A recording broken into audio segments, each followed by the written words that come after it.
June 15th, and it's payday today. Oh, that's a good thing. Hey, it's gloomy and gray and overcast right here in Shenzhen, China, but I'm going to pop that up there. Jeffrey Byard. I'm going to pop the reading on your screen, but this is Jeffrey Byard, your host. This is Healing Shame. And here we go. Let's get it on the screen. We will enjoy feeling stable, peaceful, and financially secure. From the Big Red Book, page 591. Chaotic, unsettled, and on the verge of financial ruin.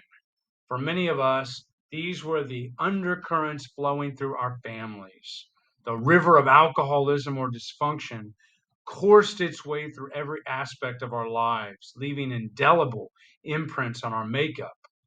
We came to ACA to learn how we had experienced this as children and how, as adults, we unconsciously and regrettably had recreated the same conditions only to feel helpless and bewildered by our current circumstances. With our higher powers' guidance, we have been given a program that helps us first understand, then experience the hidden circumstances that set us up to seek out these alcoholic and dysfunctional conditions. Like a dredge boat, the steps and reparenting allow us to dig out the riverbed, change the river's course, and reduce the rapids to a sleepy river, naturally guiding us to soft, sandy shores of stability, peacefulness, and financial security.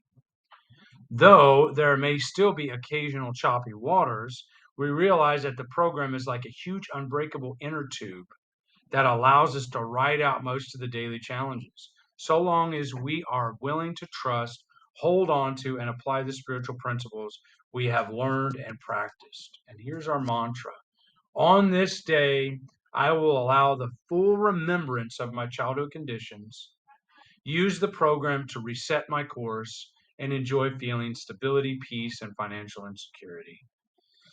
And that's copyright 2013 by Adult Children of Alcoholics and Dysfunctional Families, World Service Organization.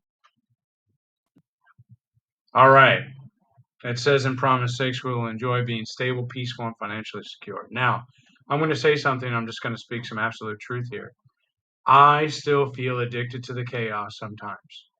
I still feel addicted to the sickness, to the sadness, to the excitement, to the thrill, to the roller coaster.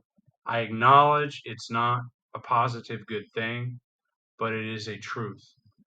And the first thing I have to know is that's a reality, that I'm still wanting to be in that sometimes. To the addiction, to the dysfunction, whatever it might be. Those are things that kept me going back. And you never know how subconscious or how deeply rooted that stuff is.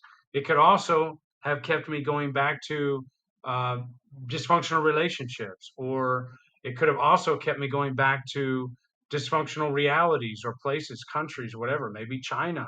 I'm in China right now because that's all I knew is familiar. Going back to the chaos, the crazy, sick, toxic excitement, that's familiar.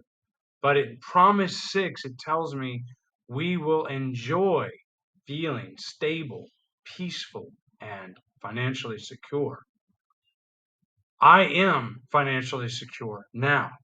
Growing up, I was not. We were never financially secure. There was always some turmoil, always some upheaval. Mom was always creating some situation with the money. The books weren't balanced right. Her and dad would fight.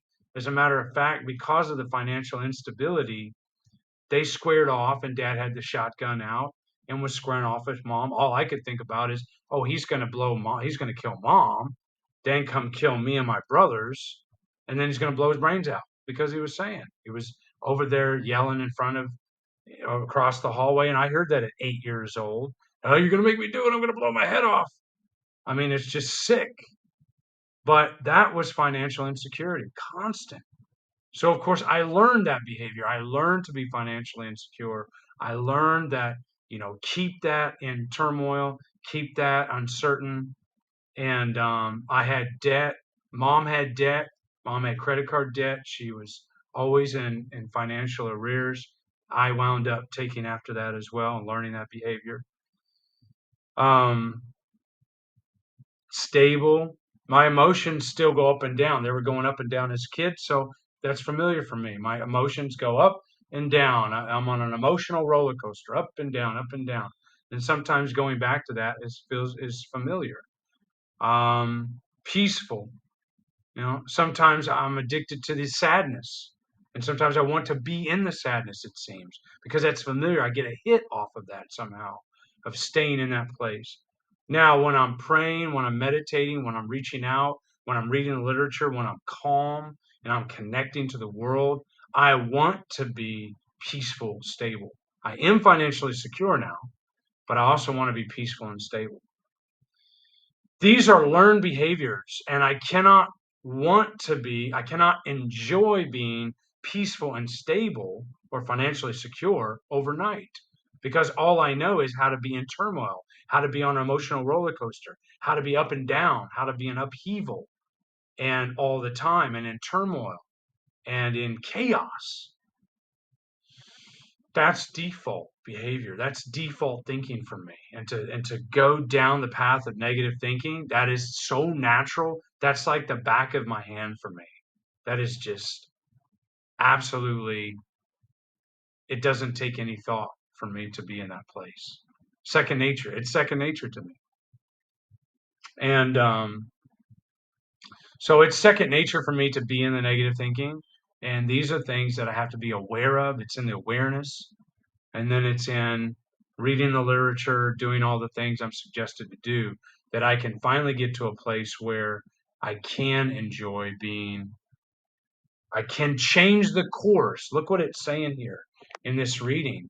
It's saying that it's like a dredge boat, that I can actually go in here and I can start changing like a dredge boat. The steps in reparenting allow me to dig out the riverbed and let me, instead of going crashing into the rocks of chaos, excitement, bad relationships, toxicity, self hatred, self harm, addiction, and all that, instead of crashing into those rocks, I can start going off to a sandy shore of stability, peacefulness, and financial security. But without the steps, without the reparenting, without the outreach calls, without the prayer, without the reading of the literature, the big red book or the little green book, without these things, I cannot change the course of this river. And I'm going to keep crashing to the rocks of chaos.